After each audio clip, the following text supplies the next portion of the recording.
নমস্কার বন্ধুরা, world of ডেলিকেসিতে সবাইকে স্বাগত।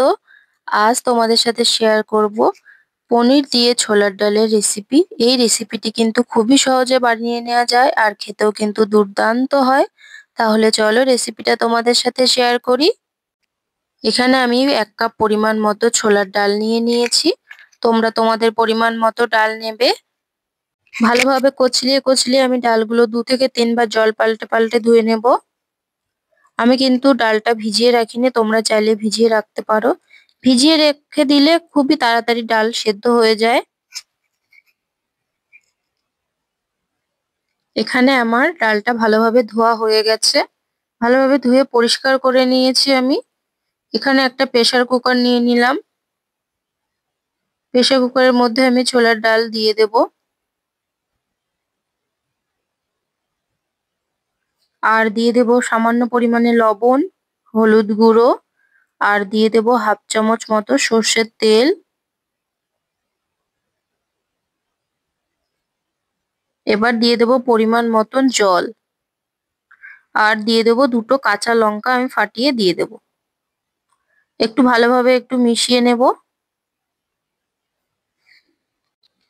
এবার ঢাকনাটা লাগিয়ে দেব। ঢাকনাটা লাগিয়ে গ্যাসে আমি বসিয়ে দেব। হাই ফ্লেমে 4টে সিটি দিয়ে দেব। এদিকে দেখো আমি পনির নিয়ে নিয়েছি। আমি এখানে 100 গ্রাম মতো পনির নিয়েছি। পনিরগুলো আমি চৌকো চৌকো ভাবে কেটে নিয়েছি। আমি একটু ছোট সাইজের পনিরগুলো কেটে নিয়েছি, তোমরা চাইলে বড় সাইজের করে কাটতে পারো।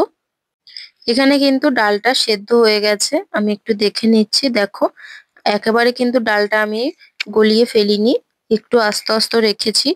এদিকে গ্যাসে একটা কড়াই বসিয়ে দিয়েছি।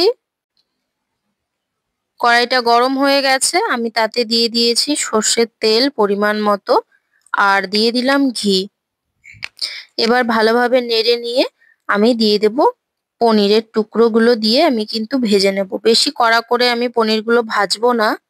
বেশি কড়া করে ভেজে নিলে কিন্তু পনিরের যে জুসি ভাবটা থাকে সেটা কিন্তু চলে যায়, আর পনিরটা একটু শক্ত শক্ত হয়ে যায়।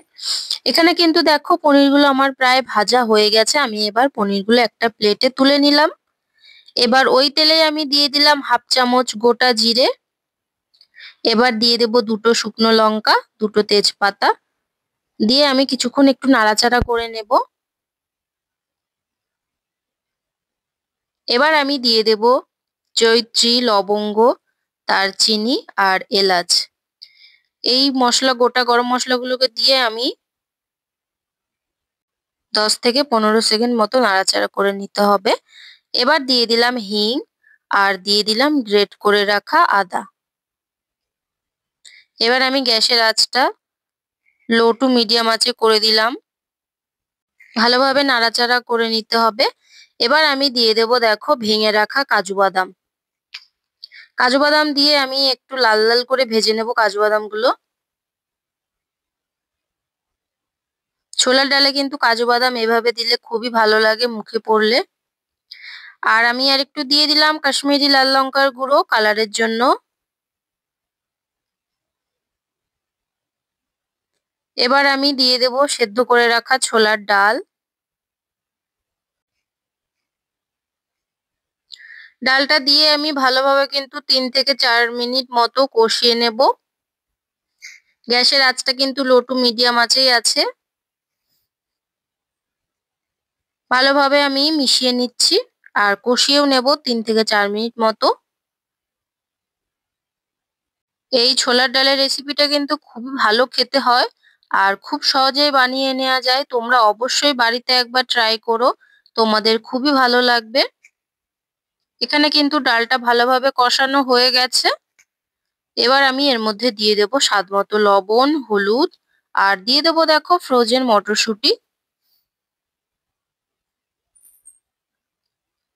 এবার আরেকটু ভালোভাবে আমি কষিয়ে নেব।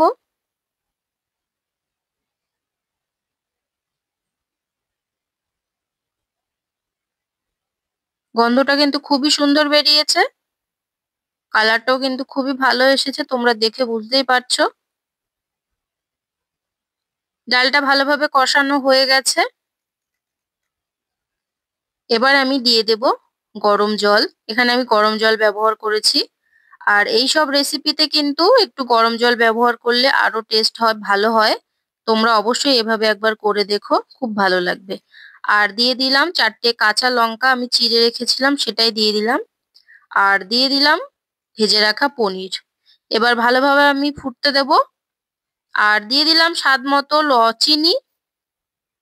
এখানে কিন্তু আমার পনির দিয়ে ছোলার ডালের রেসিপিটা একদম রেডি হয়ে গেছে। কালারটাও কিন্তু খুবই সুন্দর এসেছে। এখানে ছোলার ডালটা কিন্তু প্রায় হয়ে গেছে। এবার আমি দিয়ে দিলাম স্বাদ মতো একটু চিনি। আর দিয়ে দিচ্ছি 1 চামচ মতো ঘি। এবার আমি ভালোভাবে একটু নেড়েচেড়ে নিচ্ছি। ছোলার ডালটা কিন্তু একদম রেডি হয়ে গেছে। এবার আমি এর মধ্যে দিয়ে দেবো আগে থেকে ভেজে গুঁড়ো করে রাখা ধনে আর জিরে, সেটাই দিয়ে দিলাম। এবার আমি একটু কিছুক্ষণ ফুটতে দেব। ফুটতে দিয়ে নামিয়ে নেব একটা প্লেটে। এখানে দেখো একটা প্লেটে নামিয়ে নিচ্ছি। আশা করছি তোমাদের রেসিপিটা ভালো লাগবে। ভালো লাগলে অবশ্যই like, comment, share and subscribe করে আমার পাশে থেকো। সবাই ভালো থেকো, সুস্থ থেকো। আবার আসবো নতুন আরেকটি রেসিপি নিয়ে। ততক্ষণের জন্য টাটা, বাই।